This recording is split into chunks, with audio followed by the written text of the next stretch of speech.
And if you wake up in the morning and you're not being defined by a vision in the future, as you see the same people and you go to the same places and you do the exact same thing at the exact same time, it's no longer that your personality is creating your personal reality. Now your personal reality is affecting or creating your personality.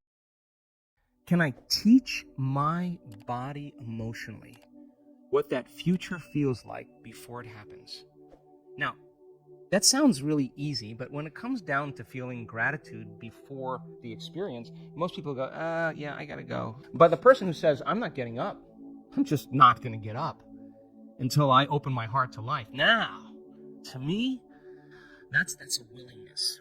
So then as they trade guilt and suffering for joy and freedom and inspiration and love for life, and they're doing it without relying on anything outside of them, they're going to be more prone to no longer need anything outside of them to make them feel that way. They're going to feel that way naturally. And then everybody's going to be really suspicious, like, he changed his medication. You're going to show up unpredictable in your life. And that's when we begin to become outstanding or supernatural or extraordinary. But you can't take any of that with you to become someone else. And if someone says to me, well, I really can't do it because I've had this experience 22 years ago or 30 years ago, I'm going to say to you, that event had such a strong emotion that you haven't changed since that experience. And forget about the experience. Just overcome the emotion, because the memory without the emotional charge is called wisdom. That's why we're here. So then you can look back at the past and you can say, wow, I learned something really great. I'd never do that again. And by the way, when the experience finally lands in your lap and you prove to yourself how powerful you really are, that you created something by thought alone, and that event comes in a way that you never expected, that surprises you and leaves no doubt that what you were doing inside of you produced an effect outside of you, and you are exuberant and you feel worthy of life and feel grateful to be alive, that you are in love with the moment, you will look back at your entire past in that moment, I swear, and you will not want to change one thing in your past, because it got you to that present moment. And that's when it was all worth it. That's when it all makes sense. Now you're free from the past, and now you're not thinking about the past any longer. You're believing in your future more than you're believing in your past. You're more in love with your future than you are with your. We're changing our brain and body to live in that future present reality, so that you feel connected to a future instead of the past. And when you're connected to the past, you're looking for it, and if you're looking for it, you're separate from it. If you're being it, then there's a complete change in energy, and nobody changes until they change their energy. And when you change your energy, you change your life. After 8,500 brain scans, I can tell you that you and I are at our absolute best when we get beyond ourselves. That is the elegant moment where we're free enough to create without any encumbrance. You know, and if you wake up in the morning and you can't get your butt out of bed, you know what that means? It just means you can predict the feeling of everything that's going to happen in your life, and the body's resigned. So then, you know, when you went on a school trip when you were a kid, you know, you woke up before your parents because you knew something new was going to happen. That's the body going, wake up. It's something unexpected is going to happen. What happened to us, right? Christmas Day. Yeah, so why not, you know, put in your time, and then measure the effects of you at cause. I mean, become a scientist in your life and really start to experiment with it. Okay, let me change my energy. Let me just write down 4 thoughts that, like, it's too hard, I'll start tomorrow, this doesn't feel right, whatever it is.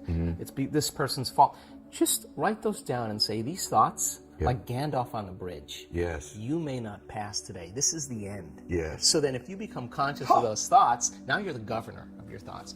What actions, what behaviors do you want to change? Do you complain? Do you blame? Do you judge? Do you make excuses? How do you talk? Do you speak limited? Just pick 4 things that you're not going to do any longer.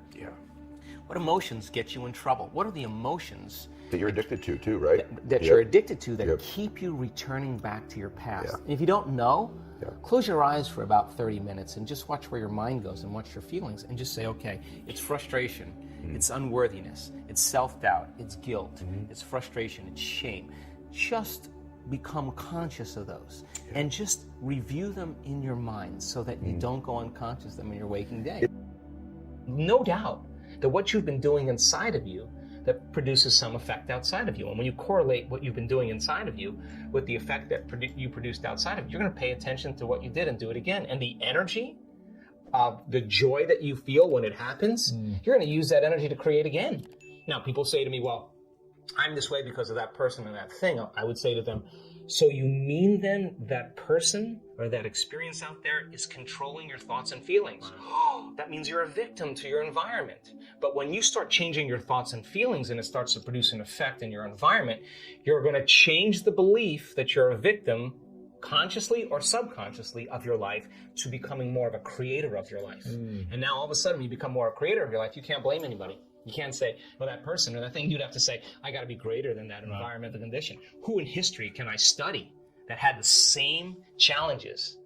What did they do? Let me just work that into my rehearsal so that I can improve, right? Just like you've done with sports. It's the same process. Me here, Joe Dispenza, I'm aware that I'm local in space and time. And then where's my future? Way out there. My brain is forecasting it way out in the future based on what I've done in the past or what I know about myself in the past. Okay.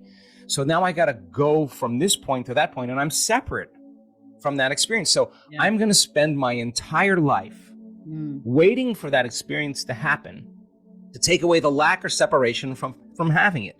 So the interval between the thought of what I want and the experience of having it is called time, cause and effect, right? So then, as we said earlier, when you have the experience, you get the house, and you pay it off and it takes 30 years. You're too old to enjoy it. You're going to sell it anyway. Everything's, everything's taken a lot of time and a lot of energy. And it takes a lot of time and energy to move your body through space and time. And then throw in the hormones of stress. And stress is when you can't predict something, when you have the perception something's going to get worse or you're going to lose control of something in your life. You switch on that pretty primitive system where you're going to mobilize all your energy. And it turns out that those very chemicals actually heighten the senses. And we become more of a materialist and we narrow our focus on everything physical and material. Why? Because the alert system through adrenaline or epinephrine, norepinephrine is saying pay attention to the danger. So if there's something rustling in the bushes and it's nighttime, you're going to freeze, you're going to narrow your focus, and you're going to look for something physical or material, right? Okay, so generations untold.